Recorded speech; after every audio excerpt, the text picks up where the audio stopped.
네, 김영환입니다. 같이 말씀 묵상하겠습니다. 왜 이단들은 이단 사역자를 미워할까요? 왜냐하면 이단 사역자들이 이단에 대해서 들추어내고 그 문제에 대해서 이야기를 하니까 견딜 수 없는 거죠. 이건 마치 바울이 세 개의 십자가를 이야기한 것과 비슷합니다. 바울이 갈라디아서 6장 14절에 이런 말을 하죠. 그러나 내게는 우리 주 예수 그리스도의 십자가 외에 결코 자랑할 것이 없으니 그리스도로 말미암아 세상이 나를 대하여 십자가에 못 박히고 나도 또한 세상을 대하여 그러하니라. 그리스도의 십자가가 있는데요. 그 십자가에 못 박은 그 세상을 바울도 가만둘 수 없는 거죠. 그래서 세상을 십자가에 못 박고, 그러니까 세상은 또 바울을 향해서 가만두지 않겠다 하면서 십자가에 못 박는 거죠. 그래서 이단 사역자들도 이단에 의해서 고소도 당하고 고발도 당하고 또 괴롭힘도 당하고 이렇게 괴롭힘과 어려움을 당하는 이유는 무엇이냐? 바로 이단에 대해서 십자가에 못 박으니까 이단들도 그런 사람들을 십자가에 못 박고 싶은 것이죠. 그래서 우리가 신앙생활할 때 너무 우리에게 어떠한 저항과 공격이 없다. 세상이 우리를 너무 쉽게 받아들이고 우리도 너무 세상을 쉽게 받아들인다면 문제가 될 수 있다. 오히려 신앙은 어려움을 겪는 것이죠. 바른 복음, 정말 진리의 복음을 전하다 보면 다 이해받지 못할 수 있다라는 것입니다. 그래서 오늘 요한 1서의 본문에 보면은 13절에 이런 말씀이 있죠. 형제들아, 세상이 너희를 미워하여도 이상히 여기지 말라. 자, 세상이 우리를 미워해요. 근데 그걸 이상히 여기지 말라는 거예요. 왜냐하면 우리는 세상을 향해서 십자가를 못 박으려고 하고 또 그 세상을 미워하기 때문에 그 세상이 우리를 가만두지 않는다라는 거죠. 14절에 우리는 형제를 사랑함으로 사망에서 옮겨 생명으로 들어간 줄을 알거니와 사랑하지 아니하는 자는 사망에 머물러 있느니라. 우리가 그리스도 안에서 사랑을 갖고 살아가면 사망에서 옮겨서 생명으로 들어가게 된다. 그런데 우리가 사랑하지 아니하면 어떻게 되냐? 사망이 들어오고 우리는 사망 가운데 머물러 있게 된다라는 것이죠. 우리가 세상을 미워하고 세상이 우리를 미워하는 이유는 무엇입니까? 우리가 그리스도의 사랑을 갖고 있고 진리를 갖고 있기 때문에 그런 것이죠. 그런데 우리가 서로를 미워한다. 그러면 살인자가 되고 세상과 별반 다르지 않다라는 것이죠.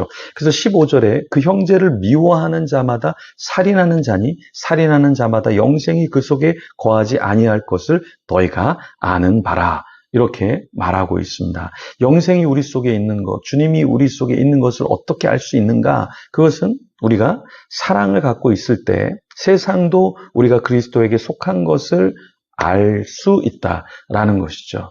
세상에 없는 것이 무엇입니까? 사랑이죠. 용서죠. 하늘의 평안이죠. 그렇다면 우리가 주님 안에 있다라는 것은 그 세상이 갖고 있지 않는 하늘의 평안과 사랑, 이런 것을 우리가 갖고 있어야 한다라는 것입니다.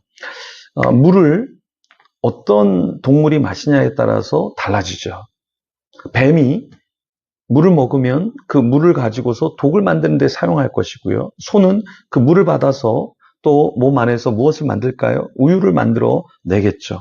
마찬가지입니다. 우리가 이 세상에 있으면서 하나님의 영적인 양식을 우리가 먹고 우리가 무엇을 만들어낼 수 있을까요? 주님이 원하시는 그러한 사랑의 어떤 열매를 만들어낼 수 있을 것이고요. 그런 향기를 만들어낼 수 있을 것입니다. 그래서 우리는 그냥 말로만 사랑하고 말로만 무엇을 섬기는 것이 아니라 행함으로 우리의 삶을 드러내야 하는 것이죠. 16절에 그가 우리를 위하여 목숨을 버리셨으니 우리가 이로써 사랑을 알고 우리도 형제들을 위하여 목숨을 버리는 것이 마땅하니라. 주님이 우리를 위해서 목숨을 내어주셨기 때문에 이제는 우리도 목숨을 내어주듯이 다른 사람을 품고 섬겨야 한다라는 것입니다. 어떤 분이 저희 교회에 정말 힘든 사람을 보내려고 하는데 어떻게 생각하느냐. 그래서 네, 우리 품는 교회가 힘든 사람을 품는 그런 교회가 돼야 진짜 교회니까 보내주면 우리가 품도록 노력하겠습니다. 라는 이야기를 했습니다. 이 교회는 좋은 사람이 오면 좋겠지만 교회는 안 좋은 사람들, 부족한 사람들이 오는 거죠. 그런데 그런 사람을 우리가 온전히 품어낸다면 어떻게 될까요? 회복되어지고 하나님의 영광을 위해서 정말 쓰임받고 하나님의 영광 받으시고 우리도 그런 모습을 보고 굉장히 감사할 겁니다. 품는 교회에 참 많은 분들이 오고 있는데요.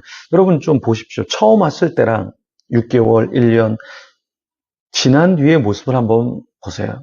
정말 예배드리고 함께하는 지체들 중에서 회복된 사람들이 있습니다. 아, 하나님 살아계시는구나. 그렇게 모두가 고백할 만한 변화를 보이는 사람들이 있어요. 우리 인간적인 눈에는 그것이 빨리 드러나진 않지만 시간이 조금씩 지나면서 와, 회복됐구나. 눈빛이 다르구나. 정말 표정이 다르구나. 삶의 모습이 다르구나. 태도가 다르구나. 이것을 볼 수 있는 사람들이 있습니다. 그래서 우리도 좀 더 우리 가정에 있는 사람을 품으면 좋겠고요. 우리 일하고 공부하는 사람들을 좀 품으면 좋겠습니다. 정말 우리가 진정 좋은 공동체가 되고 우리가 사랑이 넘치면 사람들은 우리 곁에 올 거예요. 그러니까 부흥은, 교회 부흥은 막 프로그램으로 할 수도 있지만 오래가지 못합니다. 근데 진짜 주님을 사랑하고 이웃을 사랑하는 그 사랑이 있으면 그 교회는 살아있기 때문에 생명력이 있기 때문에 교회는 되고 또 그 안에 있는 사람들은 다시 살아날 겁니다. 그래서 내가 살아있는가 그리고 우리 공동체가 살아있는가 이것을 끊임없이 점검해야 하는 것이죠. 우리 교회에 누가 떠난다? 네, 떠나도 괜찮아요.